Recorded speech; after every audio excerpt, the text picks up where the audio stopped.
नमस्कार दोस्तों।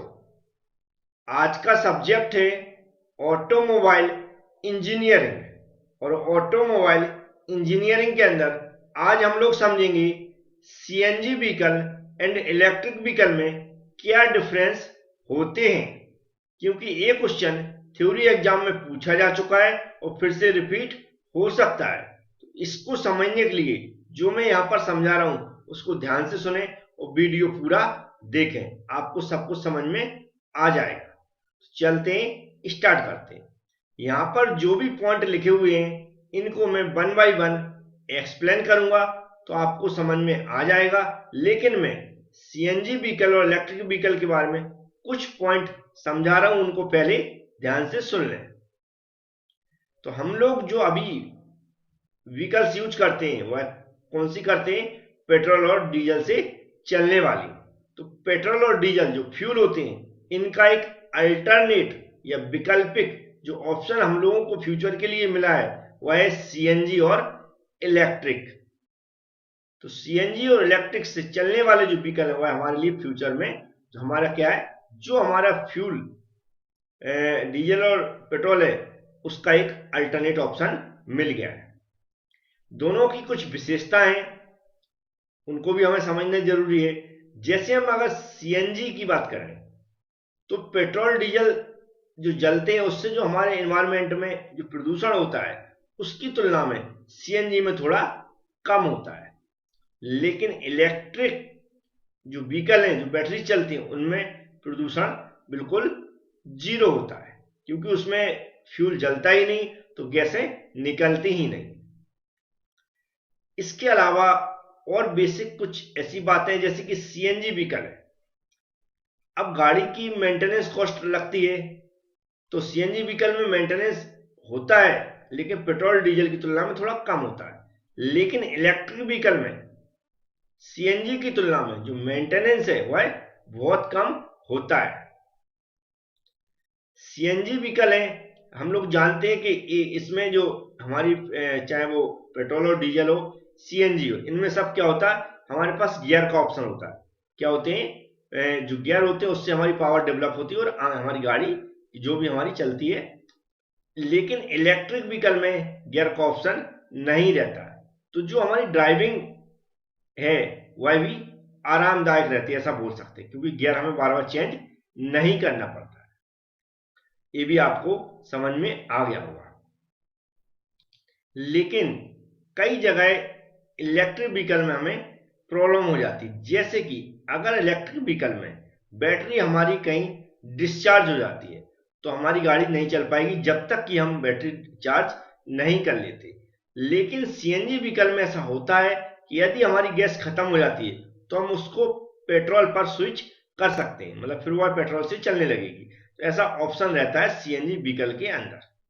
तो ये कुछ बेसिक बातें थी जो आपको जानना जरूरी थी। इस आधार पर आप जो भी मैं आगे डिफरेंस बताने वाला हूँ वह आसानी से आप लिख पाएंगे। तो यहाँ पर आप देख सकते हैं पैरामीटर्स। पैरामीटर का मतलब है ये जो यहाँ पर लिखे हुए हैं इनके आधार पर हम ये जो सीएनजी व्हीकल्स और इलेक्ट्रिक व्हीकल है इनमें डिफरेंस ढूंढने की कोशिश करेंगे। जैसा इमिशन लिखा है यहाँ पर, इमिशन का मतलब है कि जब हमारी गाड़ी चलती है तो उससे पावर डेवलप होती है। किससे? अगर पेट्रोल डीजल की बात करें जो गाड़ी चलने वाली तो पेट्रोल डीजल चलता है जब उनमें पावर डेवलप होती है। सीएनजी व्हीकल की बात करें तो इसमें क्या होती है, गैस जलती है तब इसके अंदर पावर डेवलप होती है। और इलेक्ट्रिक व्हीकल की बात करें तो इसके अंदर क्या होती है, बैटरी चार्ज होती है जब पावर डेवलप होती है। तो हम सीएनजी व्हीकल की अगर बात करें तो इसमें लोअर इमिशन होता है। लोअर इमिशन का मतलब इसमें गैस जलती है तो पेट्रोल डीजल की तुलना में जो प्रदूषण होता हुआ है थोड़ा कम होता है, लेकिन होता जरूर है क्योंकि गैस जलती है। लेकिन इलेक्ट्रिक व्हीकल की बात करें तो इसमें जीरो इमिशन लिखा, मतलब इसमें कोई गैस जलती ही नहीं है, इसलिए जीरो इमिशन लिखा। मतलब जो गैसें होती हैं वह बिल्कुल ही क्या होता है, उनका उत्सर्जन नहीं होता है, एनवायरमेंट में नहीं जाती, क्योंकि इसमें ऐसा कोई जलने वलने का ऑप्शन नहीं होता है, गैस निकलती ही नहीं है। नेक्स्ट लिखा इनिशियल इन्वेस्टमेंट। अब इनिशियल इन्वेस्टमेंट कॉस्ट की बात करेंगे कि जब हम गाड़ी खरीदते हैं, गाड़ी को बनाते हैं तो कॉस्ट किसमें ज्यादा आती है। तो अगर हम नॉर्मली सीएनजी व्हीकल्स की तुलना, हम नॉर्मल पेट्रोल डीजल से चलने वाली गाड़ियों की तुलना करें तो सीएनजी व्हीकल थोड़ी महंगी रहती है। कैसी रहती? थोड़ी महंगी रहती है। लेकिन सीएनजी व्हीकल और इलेक्ट्रिक व्हीकल दोनों में सिर्फ कंपेयर करें तो इलेक्ट्रिक व्हीकल ज्यादा महंगी रहती है। इलेक्ट्रिक व्हीकल कैसी रहती है? कॉस्टली रहती है। किसकी तुलना में? सीएनजी व्हीकल की तुलना में। मतलब सीएनजी व्हीकल थोड़ी सस्ती है, इलेक्ट्रिकल व्हीकल थोड़ी महंगी है। अब मेंटेनेंस कॉस्ट की बात करें तो मेंटेनेंस कॉस्ट का मतलब होता है जो भी हम सर्विस वगैरह कराते हैं गाड़ी की, जो भी पार्ट्स वगैरह टूटते हैं उनको चेंज करवाना या फिर सर्विस करवाना। तो जो हमारी सीएनजी व्हीकल है तो नॉर्मली इसमें जो हमारा इंजन हो रहा है, गियर वगैरह सब कुछ लगते जाते हैं, तो ऑयल वगैरह चेंज होगा, इसमें सर्विस भी होगी। तो जो कॉस्ट रहती है मेंटेनेंस कॉस्ट वह कैसी रहती है? अधिक रहती है। जबकि जो हमारी इलेक्ट्रिक व्हीकल है इसमें कॉस्ट बहुत कम रहती है, क्योंकि इसमें मेंटेनेंस की जो सर्विस वगैरह की बार बार जरूरत नहीं पड़ती। सिर्फ क्या होती? बैटरी रहती है इसमें और मोटर रहती है, उसी से हमारी गाड़ी चलती है। इसलिए अगर कंपेयर करें तो इलेक्ट्रिक व्हीकल में जो मेंटेनेंस कॉस्ट है वह बहुत कम रहती है। किसकी तुलना में? सीएनजी व्हीकल की तुलना में। अब नेक्स्ट पॉइंटों की बात करते हैं। अब यहाँ पर ऑप्शन बढ़ाने के लिए कुछ कंपनियों के नाम भी लिख सकते हैं। ऐसे लिखा है इंफ्रास्ट्रक्चर जो मतलब बनाने वाली है, तो इसमें कुछ गाड़ियों के नाम लिख दिए। वैसे मारुति सुजुकी हो गई कंपनी है, हुंडई हो गई, टाटा मोटर्स है। ये क्या है? सीएनजी व्हीकल्स का निर्माण करती हैं। जबकि Hyundai, Tata Motors, Mahindra, Tesla ये क्या करती हैं? हमारी जो हमारी इलेक्ट्रिक व्हीकल है इसका निर्माण करती। कंपनी बहुत सारी सेम होंगी क्योंकि दोनों टाइप्स की जो व्हीकल्स है उनका ये निर्माण करती, बनाती है। अब चार्जिंग और रिफिलिंग टाइम की बात करें। चार्जिंग रिफिलिंग टाइम का मतलब होता है जो भी हमारा गैस सिलेंडर भराने की बात करें या फिर किसकी बात करें? बैटरी चार्ज होने की बात करें। तो हम अगर सीएनजी की तुलना करें, सीएनजी में हम क्या करते हैं? सिलेंडर को भराना पड़ता है सीएनजी से, गैस रहती है उससे। अगर पेट्रोल डीजल की तुलना करें तो सीएनजी का जो सिलेंडर भरते हैं उसमें थोड़ा सा ज्यादा टाइम लगता है पेट्रोल डीजल की तुलना। और यहाँ पर बैटरी चार्ज करने में अगर जो यहाँ से ऑप्शन लिखे हैं डीसी फास्ट चार्जर है तो 1 से 2 घंटे में आराम से चार्ज हो जाती है बैटरी। 1 से 2 घंटे में बैटरी चार्ज हो जाती है। लेकिन दोनों में तुलना करें, सिर्फ सीएनजी में और इलेक्ट्रिक व्हीकल में, तो इलेक्ट्रिक व्हीकल की बैटरी चार्ज होने में थोड़ा ज्यादा टाइम लगता है सीएनजी के सिलेंडर भरने की तुलना में। ये भी आपको समझ में आ गया होगा।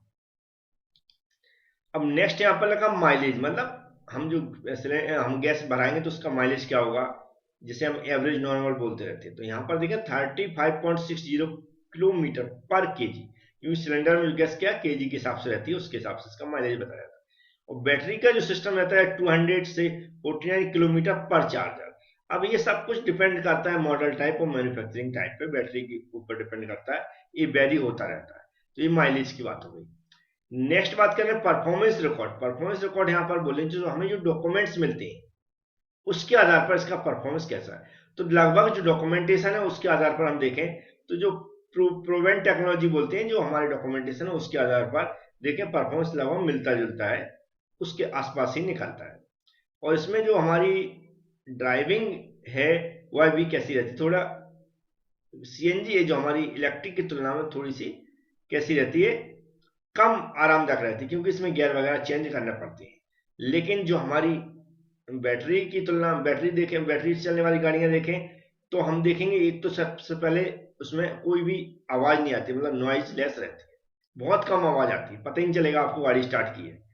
Clean, better performance. और जो हमारी क्या बोलते हैं ड्राइविंग सिस्टम रहता है उसमें भी आप देखते हैं कि गियर वगैरह चेंज नहीं करने पड़ते बार बार, तो वह भी आरामदायक रहती है। और जो बैटरी का परफॉर्मेंस देखें या फिर जो हमारी सीएनजी गैस से चलने वाली गाड़ियों को जो डॉक्यूमेंटेशन के आधार पर देखें तो वह भी कैसा रहता है, इसका परफॉर्मेंस भी उसके आधार पर मिलता जुलता रहता है। बैटरी कुछ सालों में चेंज करवाना पड़ती है किसके अंदर? हमारी इसकी बैटरी चलने वाली गाड़ियों के अंदर, और जबकि इसमें क्या रहता है सिलेंडर को नॉर्मली हमें भरवाना पड़ता है। इसके अलावा एक और इंपॉर्टेंट ऑप्शन रहता है इसमें कि जो हमारी सीएनजी व्हीकल्स है इसमें गैस खत्म होने पर स्विच कर सकते हैं हम कि पेट्रोल पर, तो हमारे पास ऑप्शन रहता है। तो लेकिन बैटरी से चलने वाली गाड़ियों में ऐसा कोई भी ऑप्शन नहीं रहता। बैटरी खत्म डिस्चार्ज होने के बाद हमें क्या करना पड़ता है, उसको जब चार्ज करेंगे तभी वह गाड़ी चल पाती है। तो ये कुछ बेसिक डिफरेंस थे। पीडीएफ वगैरह के लिए आप हमारी एबी क्लास एप्लीकेशन डाउनलोड कर सकते हैं, डिस्क्रिप्शन बॉक्स में मैंने लिंक दे दी, उसको जरूर चेक करें। चैनल को सब्सक्राइब कर लें, बेल आइकन पर क्लिक कर लें, जिससे कि आने वाले वीडियो की नोटिफिकेशन आपके पास पहुंच सके। Thank you friends.